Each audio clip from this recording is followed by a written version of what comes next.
எனக்கு சொந்த ஒரு ராமநாதபுரம், அதில் தாமரைக்குளம் அப்படிங்கிற ஒரு வில்லேஜ். எங்கள் அப்பா ஒரு மீனவன். இப்போ போய் ஸ்டார்ட் பண்ண புதுசில் ஒரு 100கணக்கான இன்வெஸ்டர் நான் பிச் பண்ணியிருப்பேன். ஸோ எல்லாருமே சொன்னது உங்களை நம்பி நாங்கள் இன்வெஸ்ட் பண்ண முடியாது, இதுக்கு முன்னாடி நிறைய ஃபெயிலியர்ஸ் பார்த்துருக்கீங்க அப்படின்னு சொன்னாங்க. ஸ்டார்ட் பண்ணும்போது எல்லாருக்கும் இருந்த கேள்வி, கூகுள் பே, ஃபோன்பே இந்த மாதிரி ஒரு பெரிய பெரிய ஜெயண்ட் கூட நீங்கள் எப்படி காம்பீட் பண்ண போகிறீங்க, உங்களுடைய ஸ்ட்ராட்டஜி என்ன அப்படின்னு எல்லாருக்குமே நிறையா டவுட் இருந்தது.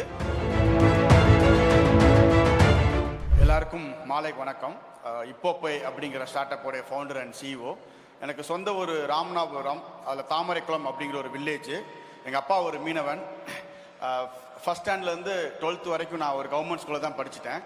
அதுக்கப்புறம் மோமோ சதக் இன்ஜினியரிங் காலேஜில் நான் இன்ஜினியரிங் முடித்து 2006 சென்னைக்கு வந்தேன். ஒரு 2 வருஷம் ஒர்க் பண்ணதுக்கப்புறம் ஒரு சின்ன சர்வீஸ் பேஸ்ட் கம்பெனி ஆரம்பித்தேன்.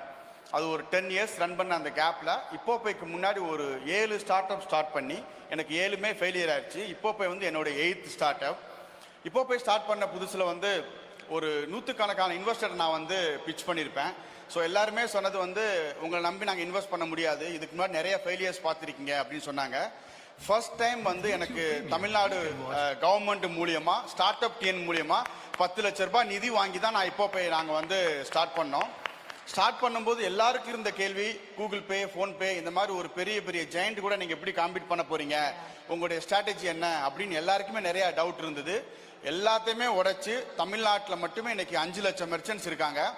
எங்களுடைய main focus Tier 2, Tier 3 rural area தான். இன்னைக்கு சென்னை, பெங்களூர், மும்பை, இது இப்போபேல என்டையர் இப்போபேல ஒரு 500 எம்ப்ளாயீஸ் நம்ம கம்பெனியில் ஒர்க் பண்ணுறாங்க. ஸோ இதுக்கு மெயின் ரீசன் எல்லாரும் சொல்லுவாங்க நீங்கள் ஒரு பெரிய காலேஜில் படிச்சிருக்கணும்னு சொல்லிட்டு. நான் ரொம்ப ஸ்ட்ராங்காக சொல்லுவேன், ஒரு சின்ன ஸ்கூலில், ஒரு கவர்மெண்ட் ஸ்கூலில் ஸ்டார்ட் பண்ணி கவர்மெண்ட் ஸ்கூலில் படித்து ஒரு கவர்மெண்ட் நிதி வாங்கி என்னால் இவ்வளோ பெரிய கம்பெனி ஆரம்பிக்க முடியும்னா இங்கே நிறைய பேர் ஸ்டூடெண்ட் இருக்கீங்க, என்னை விட பல மடங்கு ஒரு பெரிய லெவலில் வரலான்ட்டு எனக்கு அது நம்பிக்கை இருக்குது.